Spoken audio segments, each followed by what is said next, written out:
when I tried to follow all of the old school experts' structure, it didn't work for me the way that they would say it would work. And I tried to put my business in the box and the structure that they said, it never gave me the ultimate results that they said it would get me. When I followed my structure, my guidance with accountability, that's what really blasted off, because it's been 2 years now and I have over 200,000 followers, and that it exponentially just keeps growing. Things go viral.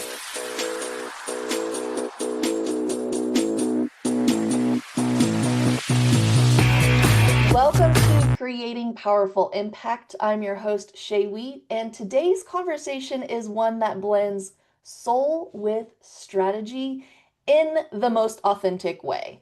Now, Steffani and I met through the beautiful, swirl of transformational event worldness. And you know how, you instantly click with somebody whose energy just feels like super aligned?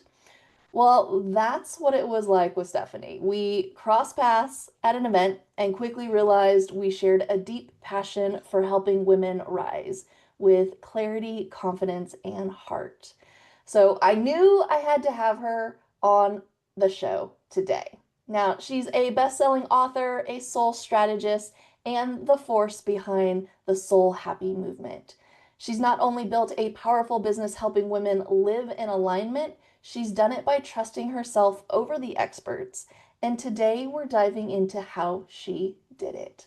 Welcome to the show, my friend. Exciting. Thank you. All the magic in those events always happens in the hallways, right? Oh, yes. It's the meeting after the meeting. It's the selling meeting. That's why in-person events are so incredibly powerful. I love them. I love them, obviously. Yeah, I know. Me too. And I've been going for decades and have found so much success with it.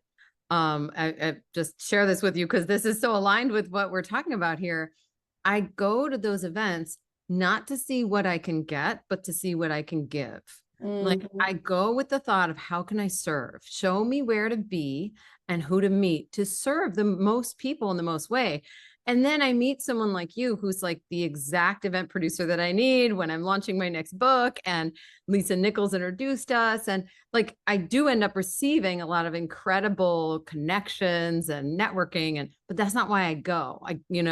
I learned decades ago to make that shift and to be like, how can I serve? Let me be in the right place. Cause I also end up introducing the right people and making connections to help other people move their businesses forward and stuff. It's just live events. I've always loved for that reason.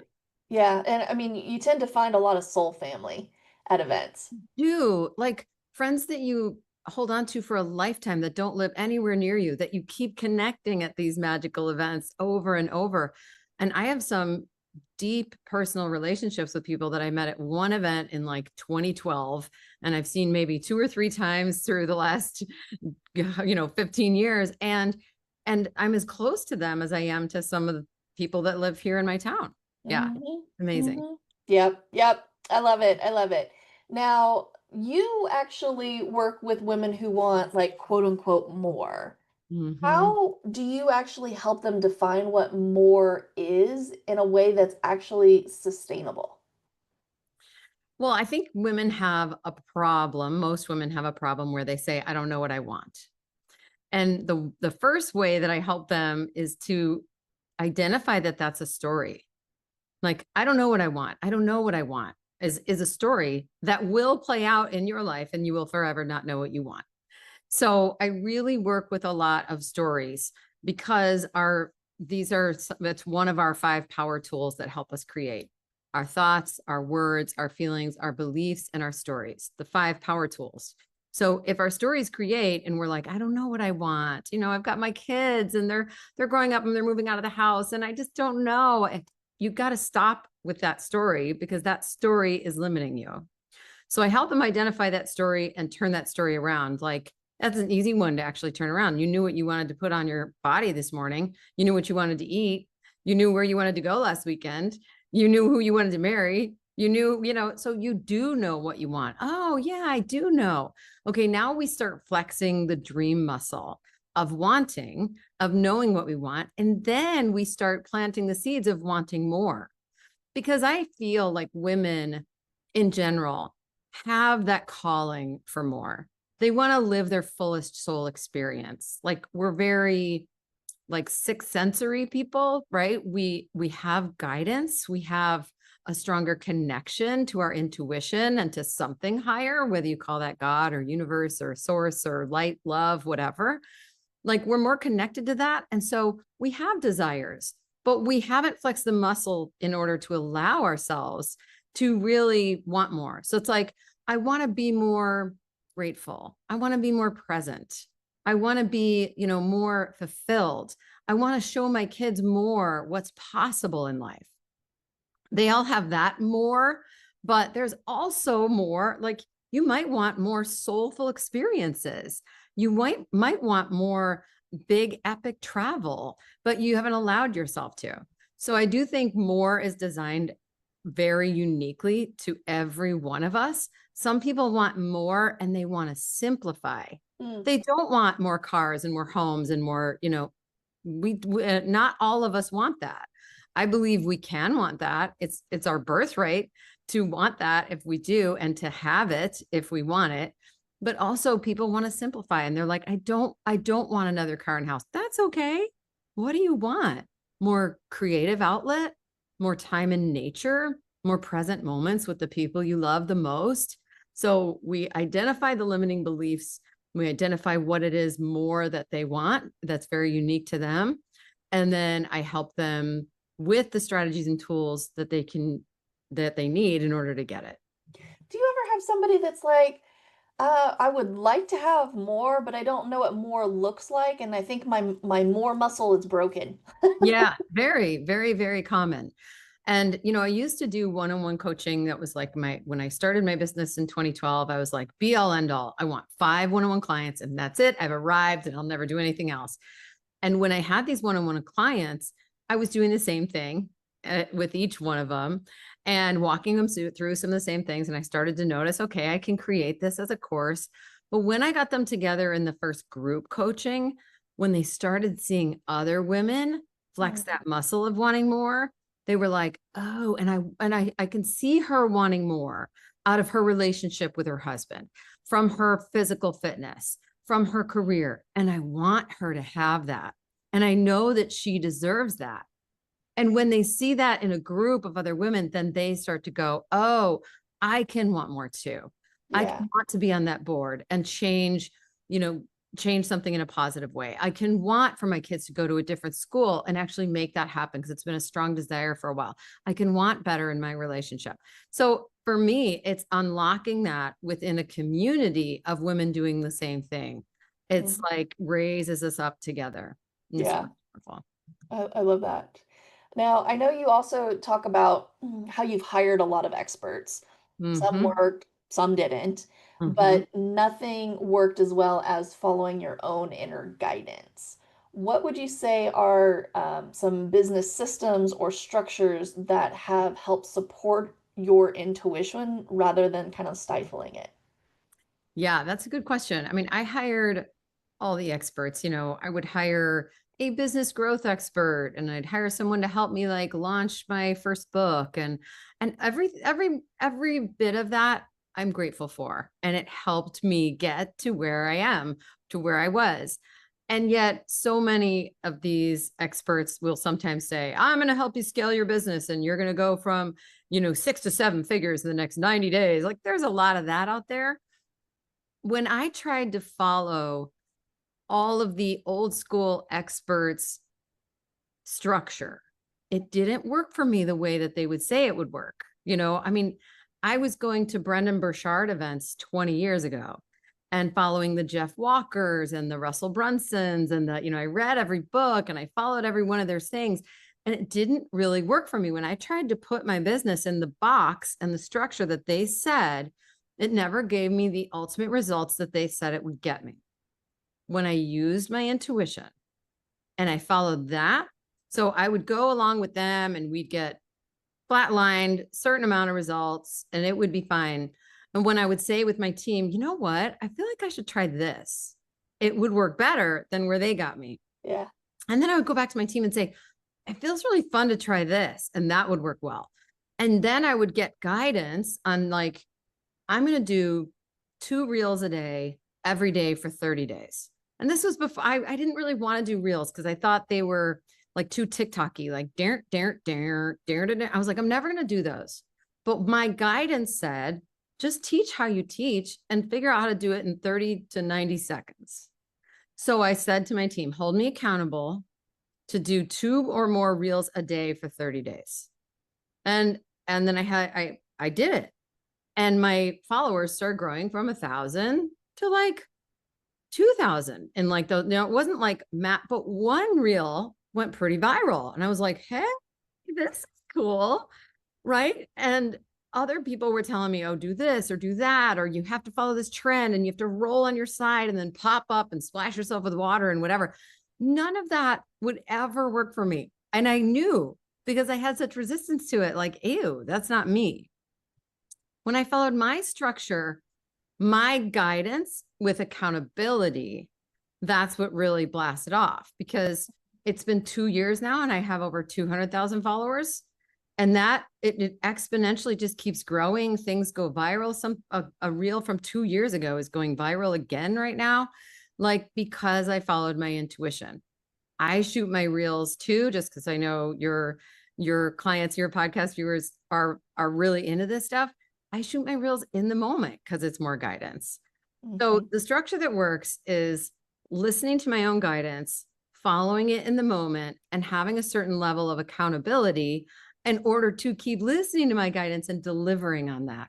Because the more that I flex that muscle of listening to my guidance and taking action on it, the better and stronger it feels. You say that it's also because it's exciting to you and it lights you up, and then energetically, like you're excited to do it, versus when you were trying to follow some of the other ones, you flatlined because you had some resistance. You're like, this doesn't quite feel right. I'm not going to do it. I'm not going to put my whole self into it. But when you flip it and you're excited, that shines through. Such a big key to it. The excitement. And, to me, your happiness and joy is the art of allowing it in. So when I love doing it, like I don't overproduce my reels. I shoot them in one take and then I slap on captions and some music and that's it. And I do them all very natural, most times without any makeup on. Like that brings me joy. If I had to like do different camera angles and have someone edit it for me, that would be too much. To other people, that might light them up. Right. So I do what lights me up and show up in the way that feels most authentic to me. And it really works for me. And you're right. It also works because I'm in joy and I'm very fulfilled doing it. Yeah. And if that's not the case, then what's the business for, right? Why are we in this work? Why did we start it in the first place? Right. I love that. Now, I want to switch gears just slightly. And I'm curious to know, what's something you haven't done yet in your business because it still scares you? Ooh, let's see. I created group programs, launched courses, started a mastermind, hosted luxury retreats all over the world. Like I was scared to do every one of those things and I just would do it. I wrote my first book, just did it. Wrote a second book and I'm getting a publisher. What was bigger for me was starting a soul happy movement. It was like, that was next level. Like I can do these things, but who starts a movement? Like people bigger, more famous than me start movements. There are people who are making big change in the world. And so that was like this bigger dream. And now I'm doing that. Like, I don't know that there's anything that I didn't take steps to do. I used to, but I got, like I said, got this muscle flexed and got better and better at this. So I don't know what's next. I mean, maybe a podcast, which I know plenty of people doing that so successfully. Yeah, I've gotten really good at desiring something and then holding myself accountable to taking that leap and doing it. Yeah. So when it comes up for you, like when you're going to write your first book or when you're going to do your first retreat or go into your first program, when it comes up for you and you're thinking about stepping into that space, how do you start to move into it? Yeah. I mean, I wanted to write my first book for 10 years before I wrote it.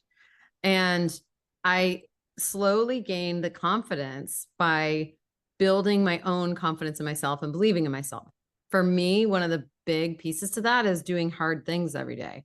When I do something hard every day, it's my hard workout, a hard cold plunge, something like that. I feel invincible. And when I feel invincible, I'm like, I could do anything.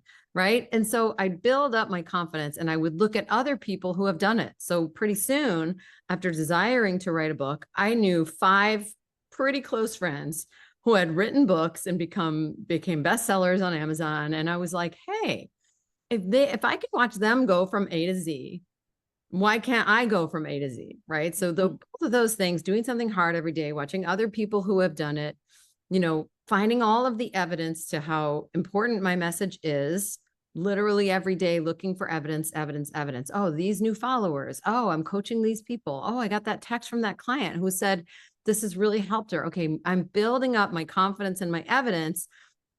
And then I finally decide. When you decide, you really make a decision. This is the year. This is it.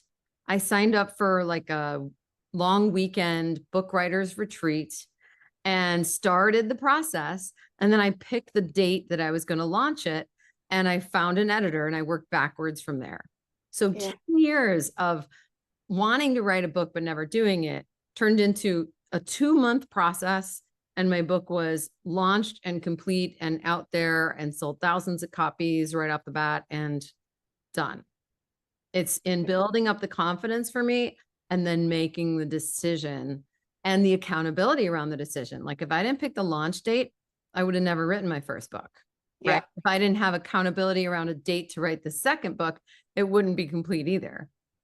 Well, and that's the theme that I'm hearing you say is the accountability piece, right? Your team held you accountable to do the videos. You Yep. had accountability to the date of it being Yep. launched. Like it's the accountability piece that if you don't put it in, then it's like, oh, it'll just be later, it'll be later, it'll be later. Yeah, I think as solopreneurs, we lose that accountability piece a lot when we are like the one-man show that's doing everything. And I started my first accountability group when I graduated from college. I majored in theater and I was doing commercial work and stuff in Chicago. And I was taking an acting class at this famous place in the city. And this coach said to me, this teacher said, you should really start an actors group because that will help you move forward in your career more than anything. And I went, done. And I like literally put flyers up around that school and said, I'm starting an actors group. Well, I realized the actors group, any group turns into a group bitch session if you don't have some structure and if you don't massively lean into accountability. So it became that. And I said, no, we're not doing that. We're going to meet every month and we're going to hold each other accountable for the goals that we have. You're going to learn a new monologue. You're going to submit to different agents. You're going to try and get X amount of auditions. What is it? And so I started creating this structure early in my 20s before I was coaching officially. And so that group is still alive today, this like Chicago meetup actors group that I pay for on Meetup and somebody else hosts because I'm proud of having created that 25 years ago. And then I started using accountability in every other aspect of my life, not only in my business, but in my relationship and my health and fitness. It really works. So I've created my own masterminds and accountability groups that I use professionally and personally, and still have 2 groups that I run for myself. And then I've created my own masterminds and stuff because accountability, coaching, community, and accountability is what I needed that moved my life radically forward. And so that's what I give to my clients now, because it is definitely, people have said to you, what is the number one thing that, to me, it's accountability. Accountability, I can do 10 times more with accountability than I can just with my own self-motivation and me holding myself accountable. Yeah, absolutely. Now, if you were to have, let's say, your business totally disappear tomorrow, what legacy or ripple effect would you want to have remain? Hmm. I guess I would just want women to understand that their life is not about suffering, that it's about finding joy along the journey. If my business was gone, I'd still be doing that with my kids, with my best friends, with my family, because I've embodied it. It's who I am today. Right. My daughter was just down, and I was in Orlando with my daughter for a nationals volleyball tournament. And I coach her team on mindset. Like, I can't not do it, you know? Yeah. So, leaving that legacy of like finding more daily happiness, because our happiness matters, and implanting and watering the positive seeds that can help us to show up as our best selves. That's really important to me. That's what creating a soul happy movement is all about. Being self-actualized, open-hearted, up-leveled, and limitless is like what soul means to me. So I would just be living that and trying to exude it out in every way possible. I love it. I love it. What would you say you're being personally called into next? Well, I'm really excited about my next book. It's called Soul Assignments. And I found an amazing publisher, and Neil Donald Walsh wrote the foreword for me. Michael Bernard Beckwith, who I've never met, wrote an endorsement for it. Like, Okay. I feel like this book is bigger than me, and my followers are growing, and my reach is really big on Instagram right now. And I think it's the book is like fueling all of that so that it can get out there in a big way. Maybe that's just what I'm manifesting, but that's, yes, what I'm really excited about. Yeah, I love it. Steph, what's one thing you hope every listener walks away with today? I hope every listener walks away with a little more positive self-talk to raise their vibration a little bit in the day and show up as their best self. Hmm. For somebody who would you say is like standing on the edge of letting go and leveling up, what would you say to them? I would really encourage them to do something hard. For me, that confidence is built in our daily actions, and doing a daily hard thing that really builds up your confidence helps you to take that leap. Yeah. If people were interested in connecting with you, what is the best way for them to do that? And do you happen to have a gift for our audience today? Yeah, Coach with Steph, and Steph is with two F's. That's my Instagram handle, and coachwithsteph.com is my website. I have a free Happy Habits checklist that comes along with a training that people love. And I have my book that's free plus shipping on my website too. I love it. Any last minute ahas for us today? No, I really love that you're doing this, Shay. I myself 15 years ago needed to see more women building their own businesses and lifting each other up and really inspiring each other with what all is possible.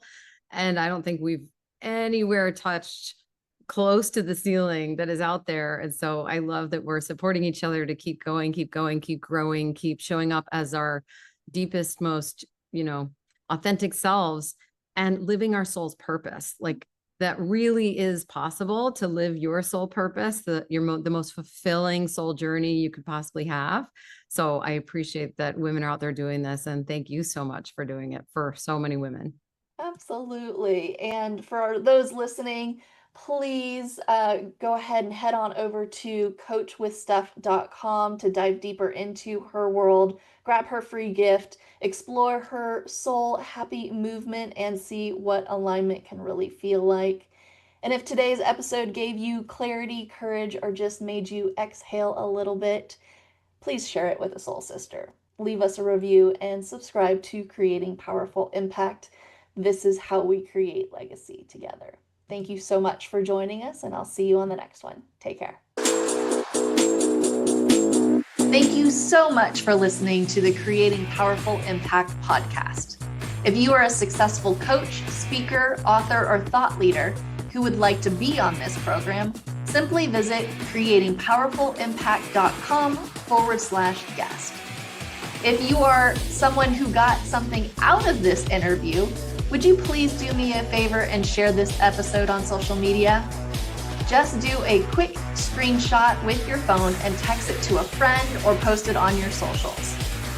Also, if you know somebody that would be a great guest, tag them on social media to let them know about the show and include the hashtag Creating Powerful Impact. I love seeing all of your posts and great guest selections. We are regularly putting out new episodes and content. To make sure you don't miss any episodes, go ahead and subscribe. Your thumbs up, ratings, and reviews go a long way to help promote the show, and they really mean a lot to me and my team. Want to know more about us?